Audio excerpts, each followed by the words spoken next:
ये बात सुनी नारद जी की नजर नीचे झुक गई। वाह, बालक के अंदर प्रभु के लिए पूर्ण समर्पण है। लाला बोले हाँ, तूने कोई गुरु बनाए? गुरु? ध्रुव जी हंस के बोले बाबा जी गुरु का होता है? बोले लाला, बिना गुरु के तुझे भक्त वर्षल की प्राप्ति होने वाली नहीं है। गो माने अंधकार, रू माने प्रकाश। संसार रूपी अंधकार से प्रकाश रूपी प्रभु से गुरु ही मिला सकता है। क्योंकि बेटा, चिंता मणिरलोक सुखम सुरद्रुह स्वर्ग संपदम प्रेक्षति गुरु प्रीतो वैकुंठम योग दुर्लभम।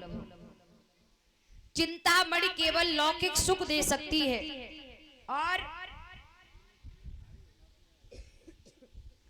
कल्प वृक्ष अधिक से अधिक स्वर्ग की संपदा दे सकता है, लेकिन गुरु अपने शिष्य पर खुश होकर के योगियों को जो दुर्लभ है वैकुंठ धाम भी दे सकता है।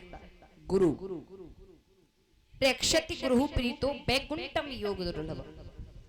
गुरु अपने शिष्य पर खुश होकर के जो योगियों को दुर्लभ है वो वैकुंठ धाम भी गुरु दे सकता है शिष्य को। क्या? बोले हाँ। तो ध्रुव जी बोले बाबा, बोले हाँ, अब हम जंगल में कहाँ देखे का वो गुरु बनाना का जी, ऐसा करो आप ही बन जाओ। नारद जी बोले बाजी आवे तो न्यों कह रहे हो तो कि बाबा लो बाबा नहीं हो। गुरुजी एक बात बताओ।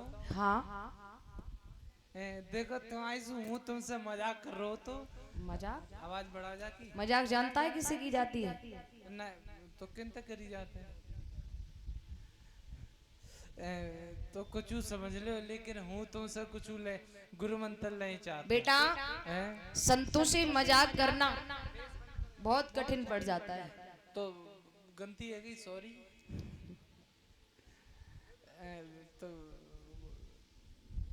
तो आप हमारे गुरुजी बन जाओ, गुरु मंत्र ले हमें दे दे। अच्छा तो नहीं मानोगे? ना ले ला। ध्रुव जी का समर्पण देख करके नारद जी कहने लगे अगर चेला बनना चाहते हो, शिष्य बनना चाहते हो, तो गुरु मंत्र लेना चाहते हो तो लो। क्या गुरु मंत्र? बेवकूफ है, क्या बात है बेटा? गुरु मंत्र कोई वस्तु नहीं है जो तुझे लेकर के तेरी झोली में कर दूं। तो कमंडला ले आओ। अरे बेटा, ये गुरु मंत्र ऐसे नहीं जैसे मैं बैठा हूं पद्मासन लगा के बैठो। ठीक है लगा लो। दोनों हाथ यूं करो। थप्पड़ तो नहीं मार के भाग जाओ कोई। क्या बकवास। दोनों आंखें बंद करो। ओम फो, अब समझ में आई मोकू। क्या? मैं आंखें बंद करूंगा तुम भाग जाइयो। अरे लाला, गुरु कभी शिष्य को धोखा नहीं देता है। मैं नहीं आंखें बंद करूंगा। मैंने बोला ना, गुरु कभी शिष्य को धोखा नहीं देता है। अबे तुम गुरुजी थोड़ी बनेगे, गुरु मंत्र दे रहे हो मोकू का। तो संत भी कभी शिष्य को धोखा नहीं देते हैं। मोको तुम छोटो मोटो मत समझियो, अगर भाग गए ना तो भाग के पकड़ ही लूंगा मैं तुम्हें। एक बात बताऊं, संत और भूत एक होते हैं। कौन? संत और भूत। अब आप लोग सोच रहे होंगे अरे लल्ली ने तो संत भूत बताए थे। बिल्कुल, संत की शरण में अगर कोई जाता है, देखिए एक बात बताऊं, भूत किसी ने देखा है? भूत देखा है? और ना देखो, हमने ना देखो, लेकिन सुना है कि भूत के उल्टे पैर होते हैं। हमने देखो ना है, सुना है कि भूत के उल्टे पैर होते हैं। वैसे ही संत के भी उल्टे पैर होते हैं। किसके? संत के। संत के भी उल्टे पैर होते हैं, लेकिन आपको दिखेंगे सीधे, लेकिन उल्टे पैर होते हैं।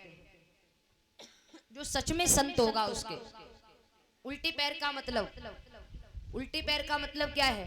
उल्टे पैर का मतलब है जो संत होते हैं ना, वो संसार से विमुख चलते हैं, उल्टे चलते हैं।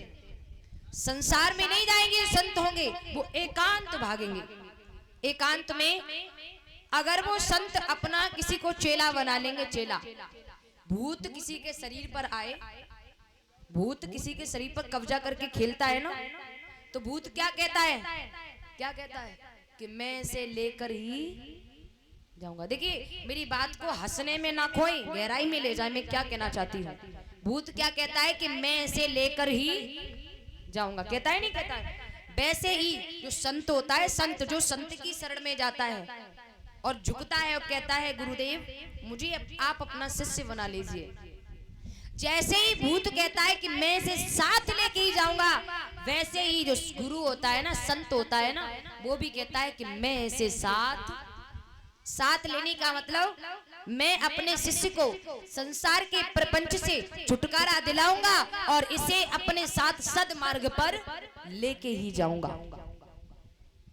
और एक बात बताऊं, भूत किसी के शरीर पर खेलता है तो कौन बोलता है, भूत ही तो बोलता है। बोलता शरीर पर है लेकिन कब्जा करके बोलता भूत है, अपना कब्जा करके बोलता है भूत। वैसे ही एक संत का जो शिष्य होता है ना, एक गुरु का जो चेला होता है ना, वो गद्दी पर बैठ करके सत्संग सुनाए या भागवत जी सुनाए, आपको लगेगा कि यही बोल रहा है, लेकिन सच में वो नहीं बोलता है, अंदर से उसका गुरु बोलता है, उसका सदगुरु बोलता है।